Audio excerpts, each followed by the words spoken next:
Good morning friends, GK learner में आप सभी का स्वागत है। अगर आपको वीडियो अच्छी लगे तो चैनल को सब्सक्राइब कर दीजिएगा, ठीक है। वीडियो को लाइक कर दीजिएगा, ठीक। आज का हमारा थॉट है, रख हौसला वो मंजर भी आएगा, प्यासे के पास चलकर समंदर भी आएगा, थक कर ना बैठे मंजिल के मुसाफिर, मंजिल भी मिलेगी और मिलने का मज़ा भी आएगा। आई रिपीट, रख हौसला वो मंजर भी आएगा, प्यासे के पास चलकर समंदर भी आएगा, थक कर ना बैठे मंजिल के मुसाफिर, मंजिल भी मिलेगी और मिलने का मज़ा भी आएगा, ठीक है। आज का हमारा पहला क्वेश्चन है, भारत का कौन सा पड़ोसी देश 26 मार्च को अपना स्वतंत्र दिवस मनाता है, ठीक। तो आपके पास 3 सेकंड है,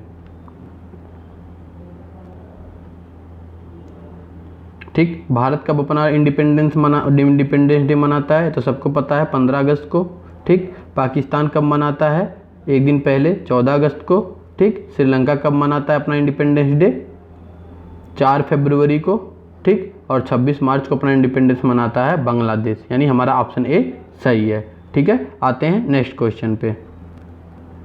अगर आपको यहाँ देखिए, पाकिस्तान की राजधानी क्या है, इस्लामाबाद, ठीक। और अपना इंडिपेंडेंस मनाता है 14 अगस्त को। श्रीलंका की कैपिटल्स है, यानी 2 राजधानियाँ हैं, श्री जयवर्धने कोट्टे और कोलंबो, ये श्रीलंका की 2 राजधानियाँ हैं, ठीक। ये अपना इंडिपेंडेंस कब मनाता है, 4 फरवरी को, ठीक है। आते हैं नेक्स्ट क्वेश्चन पे। Oil spills is seen in which ecosystem, तेल रिसाव किस इकोसिस्टम में देखा जाता है, ठीक है।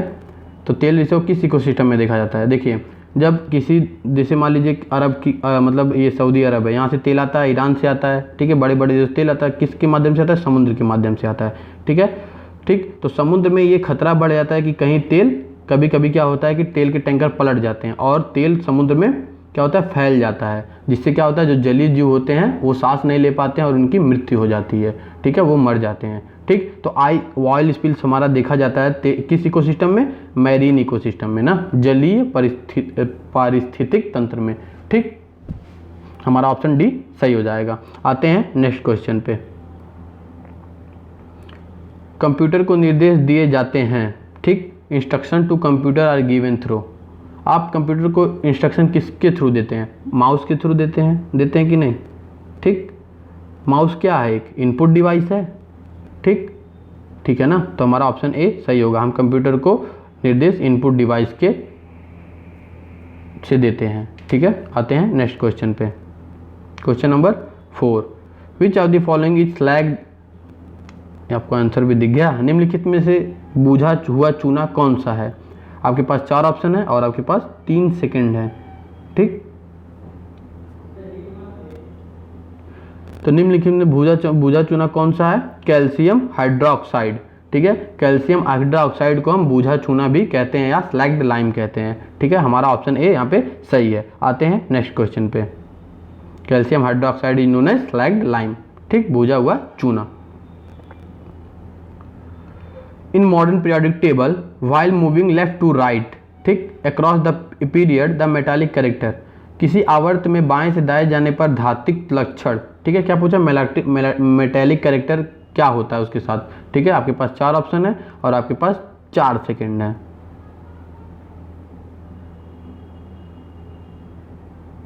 ठीक। किसी आवर्त में बाएं से दाएं जाने पर धात्विक लक्षण हमारा घटता है, ठीक है, ठीक। हमारे पीरियोडिक टेबल का तो आपको स्ट्रक्चर पता ही होगा। अब हमारे पीरियोडिक टेबल का स्ट्रक्चर किस प्रकार का है, कुछ इस तरीके का है, ठीक। यहाँ पे फिर है, ठीक, इस तरीके का हमारा कुछ पीरियोडिक टेबल है। तो हमारे पीरियोडिक टेबल में कितने ग्रुप हैं, 18 ग्रुप, 1 2 3 4 ऐसे करके कितने हैं, 18, और पीरियड कितने हैं, 7 पीरियड, 1 2 3 4, इसको कहते हैं पीरियड। और क्या है, जब हम लेफ्ट टू राइट जाते हैं मतलब इधर, तो हमारा मेटालिक कैरेक्टर क्या होता है, घटता है, ठीक है। आते हैं नेक्स्ट क्वेश्चन पे। 36 ग्राम जल में कितने मोल उपस्थित होते हैं, ठीक। How many moles are present in 36 gram of water. तो देखिए, नंबर ऑफ मोल निकालने का फार्मूला है given mass upon molar mass, ठीक। तो H2O का मोलर मास कितना होगा, वाटर है तो वाटर का मॉलिक्यूलर फार्मूला होता है H2O, H2O का क्या हो जाएगा, मॉलिक्यूलर मास, तो मॉलिक्यूलर मास क्या होगा, हाइड्रोजन 1, 2 हाइड्रोजन है तो 1 × 2 प्लस ऑक्सीजन का मास कितना है 16, तो 2 एक नम 2, 2 प्लस 16 कितना होगा 18, यानी H2O का मॉलिक्यूलर मास है 18, ठीक। और दिया कितना है, गिवन मास 36 है, तो हमको क्या करना है, गिवन मास 36 अपान मोलर मास 18, तो कितना आ जाएगा 2, यानी हमारा ऑप्शन बी सही है, ठीक। 36 ग्राम जल में 2 मोल होते हैं, ठीक। आते हैं नेक्स्ट क्वेश्चन पे। In which mirror image formed is virtual, erect and point sized. किस दर्पण में प्रतिबिंब आभासी, सीधी तथा बिंदु के साइज की बनती है। आपके पास 4 ऑप्शन है और आपके पास 3 सेकेंड है।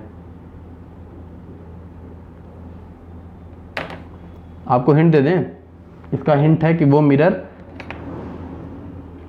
लगा रहता है आपके शीशे पे, मोटरसाइकिल के क्या बोलते हैं, बैकलाइट पे, ठीक है। तो हमारा ऑप्शन बी सही होगा, कॉन्वेक्स, ठीक है ना, कॉन्वेक्स मिरर, ठीक। आते हैं नेक्स्ट क्वेश्चन पे।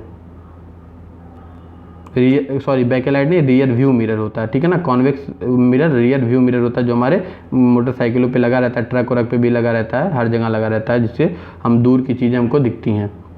Which of the following affect the resistance of wire. निम्नलिखित में कौन तार के प्रतिरोध पर प्रभाव डालता है। A resistivity, B length of wire, C area of cross section of wire, D all option are correct, ठीक। तो पहली बात रेजिस्टेंस और इन सब का संबंध देखते हैं। रेजिस्टेंस आर बराबर होता है रो एल बाई ए, ये रेजिस्टेंस का फॉर्मूला होता है, ठीक। तो रेजिस्टेंस में रो भी आ रहा है, लेंथ भी आ रहा है, एरिया ऑफ क्रॉस सेक्शन भी आ रहा है। तो रेजिस्टेंस आपका रो पे भी यानी रेजिस्टिविटी पे भी डिपेंड करता है, लेंथ ऑफ वायर पे भी डिपेंड करता है, और area of cross section of wire पे डिपेंड करता है, ठीक है। तो यहाँ पे हमारा ऑप्शन डी सही हो जाएगा, यानी रेजिस्टेंस जो हमारा है रेजिस्टिविटी, लेंथ ऑफ वायर और एरिया ऑफ क्रॉस सेक्शन पे डिपेंड करता है, तीनों पे, ठीक। अब देखिए रेजिस्टेंस की यूनिट क्या होती है, रेजिस्टेंस की यूनिट होती है ओम, ठीक। और रो की यूनिट क्या होती है, रो मतलब रेजिस्टिविटी, रेजिस्टिविटी की यूनिट क्या होती है, रेजिस्टिविटी की यूनिट होती है ओम मीटर, क्या होती है ओम मीटर, ठीक। रेजिस्टिविटी की यूनिट होती है ओम मीटर, ये रेजिस्टिविटी की यूनिट होती है। अब आपसे एक क्वेश्चन है कंडक्टिविटी की यूनिट क्या होती है, ये आप खोज के हमको बताएंगे। आते हैं नेक्स्ट क्वेश्चन पे। दो निकायों के मध्य उष्मा के प्रभाव की दिशा निम्नलिखित में से किस पर निर्भर करती है, ठीक। The direction of heat flow between two body depends on which of the following. आपके पास 4 ऑप्शन है और आपके पास 4 सेकंड भी हैं।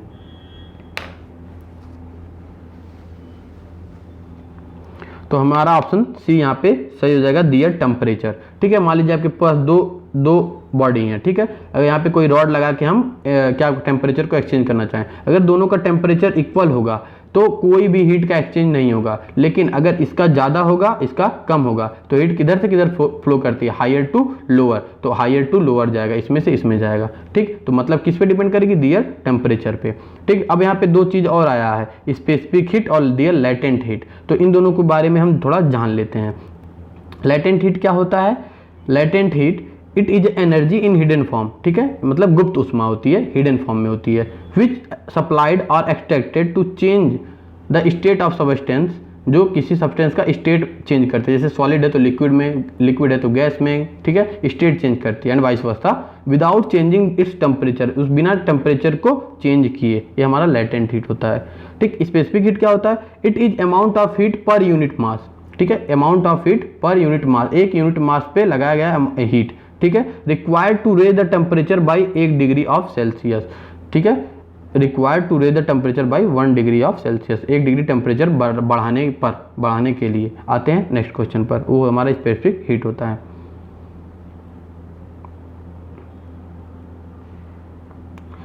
Which disease is caused by deficiency of vitamin A, vitamin A की कमी से कौन सा रोग होता है। आपके पास 4 ऑप्शन है और आपके पास 4 सेकंड भी हैं, ठीक। तो विटामिन ए की कमी से कौन सा रोग होता है, नाइट ब्लाइंडनेस यानी रतौंधी, ठीक है। विटामिन ए की कमी से कौन सा रोग होता है, रतौंधी होता है, ठीक है, यानी हमारा ऑप्शन बी सही हो जाएगा। अब देखिए विटामिन ए की कमी से होता है नाइट ब्लाइंडनेस, रतौंधी। विटामिन B1 यानी विटामिन ए का साइंटिफिक नाम क्या है, रेटिनॉल, ठीक है, क्या नाम है, रेटिनॉल है, ठीक। विटामिन B1 का साइंटिफिक नेम क्या है, थियामाइन, क्या नाम है, थियामाइन, ठीक। और विटामिन B1 की कमी से कौन सा रोग होता है, बेरी, ठीक। और विटामिन B5 की कमी से कौन सा रोग होता है, पेलगरा, ठीक है, पेलाग्रा, ठीक है, पेलाग्रा। और इसका साइंटिफिक नेम क्या है, पैंथोथेनिक एसिड, पैंथोथेनिक एसिड। विटामिन डी की कमी से कौन सा रोग होता है? रिकेट्स। रिकेट्स इसको सूखा रोग भी बोलते हैं और इसका साइंटिफिक नेम क्या है? कैल्सीफेरॉल। क्या नाम है? कैल्सीफेरॉल। आते हैं नेक्स्ट क्वेश्चन पे। Air enter the body of cockroach through, तिलचट्टों के शरीर में वायु द्वारा प्रवेश करती है, ठीक, लंग्स द्वारा, ग्रिल्स द्वारा, स्पाइरल्स द्वारा, स्किन द्वारा। तो आपके पास 3 सेकेंड है, ठीक।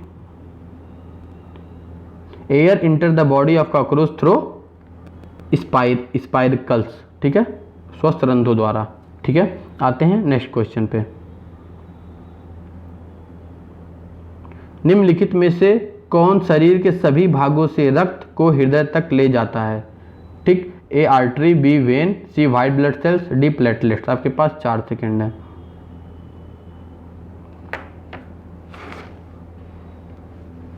तो हमारा बी ऑप्शन सही है, वेन्स, ठीक है। वेन्स यानी शिराएं। शिराएं शरीर के सभी भागों से रक्त को हृदय तक ले जाने का काम करती हैं, ठीक है। आते हैं नेक्स्ट क्वेश्चन पे। निम्नलिखित में से कौन सा मानव नेत्र में पुतली के आकार को नियंत्रित करता है? Which of the following control the size of pupil in human eye? ठीक, अब देखिए प्यूपल क्या होता है। देखिए आपके देखिए आपके आँख जो गोल होती है ना, गोल ऐसे होता है, पहले इधर तो ये सब वाइट रहता है, ठीक, यह गोल होती है, इसमें छोटा सा बिंदु जो होता है ना, इसी को हम प्यूपिल कहते हैं। और ये जो होता है ये सब, ये किसी का ब्राउन होता है, किसी का ब्लैक होता है, ये वाला हिस्सा, इसको हम कहते हैं आइरिस, ठीक। समझ में आप लोग को, ठीक है ना। जैसे ये आँख है आपकी, ये ऐसे कुछ आँख है, ठीक है, इसमें एक गोल सा होगा, गोल में एक बिंदु दिखा होगा, तो ये बिंदु को प्यूपिल कहते हैं। और ये जो बचा ये सब, जिसका ब्राउन होता है, किसी का ब्लू होता है, ठीक है, तो उसको हम कहते हैं आइरिस। तो पूछ रहा है कि प्यूपिल को कंट्रोल कौन करता है? तो प्यूपिल को कौन कंट्रोल करता है? आइरिस कंट्रोल करता है। कब कंट्रोल करता है? ठीक, जैसे आप कभी अंधेरे में हैं, ठीक है, अचानक से आप बाहर जाइए, बाहर जब जाएंगे तो आप देखेंगे ना कि आपको कुछ दिखाई नहीं दे रहा है कुछ समय तक। क्यों नहीं दिखाई दे रहा है? क्योंकि जब आप अंधेरे में होते हैं ना, तो आपकी जो प्यूपिल होती है वो बढ़ गई रहती है, आइरिस उसको एक्सपेंड किया रहता है, क्योंकि अंधेरे में आपको कम दिखाई देगा, तो आपके प्यूपिल में लाइट ज़्यादा जाए, इसलिए आपकी प्यूपिल को आइरिस बढ़ा देता है। और जब आप अचानक बाहर निकलते हैं तो आपकी प्यूपिल बढ़ी रहती है और आपकी आंखों में अचानक ढेर सारी लाइटें इंटर कर जाती हैं, इसलिए आपको कुछ दिखाई नहीं देता है, ठीक। और जब आप उजाले से कभी अंधेरे में आएंगे तो आप ये पाएंगे आपको कुछ नहीं दिखाई दे रहा। वो तो दिखाई वैसे भी नहीं देगा, लेकिन आपको कुछ नहीं दिखाई देगा। क्यों ऐसा होता है? जब आप उजाले में रहते हैं तो आपकी प्यूपिल सिकुड़ी रहती है, क्योंकि लाइट जो इंटर करना है वो उतना ही कराएगा आइरिस जितना आप चाहें, जितना उसको ज़रूरत होगी। और जब आप अंधेरे में आएंगे तो आपकी जो प्यूपिल है उसमें आपको लाइट उसको एक्सपेंड करना पड़ेगा, ठीक है, तो उसका काम आइरिस करती है, ठीक, इसीलिए ऐसा होता है। आते हैं नेक्स्ट क्वेश्चन पे, इसमें हमारा ऑप्शन बी सही होगा। निम्नलिखित में से कौन सा रोग सामान्यतः विषाणुओं द्वारा होता है? आपके पास 4 ऑप्शन है और आपके पास 4 सेकंड है। तो डेंगू फीवर, ठीक है, डेंगू फीवर वायरस के द्वारा होता है। ये जो टाइफाइड, ट्यूबरक्लोसिस, कॉलरा, ये सब बैक्टीरियल डिसीज हैं, ठीक है। आते हैं नेक्स्ट क्वेश्चन पे। Which of the following disease are not caused by smog? निम्नलिखित में से कौन सा रोग धुएं से नहीं होता है?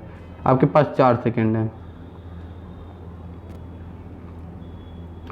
ऑप्शन ए हमारा है रिकेट्स, ठीक है। रिकेट्स किससे कमी? विटामिन डी की कमी से होता है, ना कि धुएं से, ठीक है। ये सब धुएं से हो सकते हैं, लेकिन रिकेट्स हमारा विटामिन डी की कमी से होता है, इसलिए हमारा ए ऑप्शन सही है।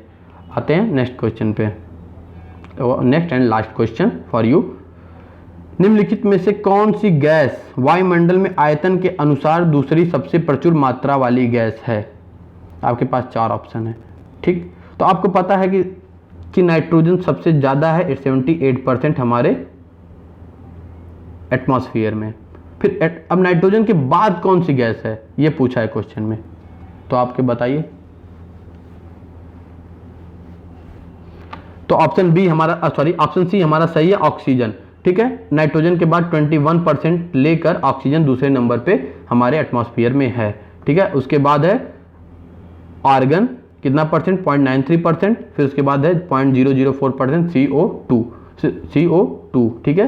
हीलियम भी है, वाटर वेपर भी हमारे एटमॉस्फेयर में प्रेजेंट रहते हैं, ठीक है। अगर आपको वीडियो अच्छी लगी हो तो लाइक करिएगा, ठीक है। चैनल को सब्सक्राइब कर दीजिएगा, ठीक है, ताकि आपको अपडेट मिलता रहे, ठीक। अगर ज़्यादा अच्छी लगी हो तो चैनल को शेयर करिएगा अपने दोस्तों के साथ, ठीक है। आपका अपना channel GK learner by Nitin Gupta, ठीक। Thanks for listening, as always god bless you all.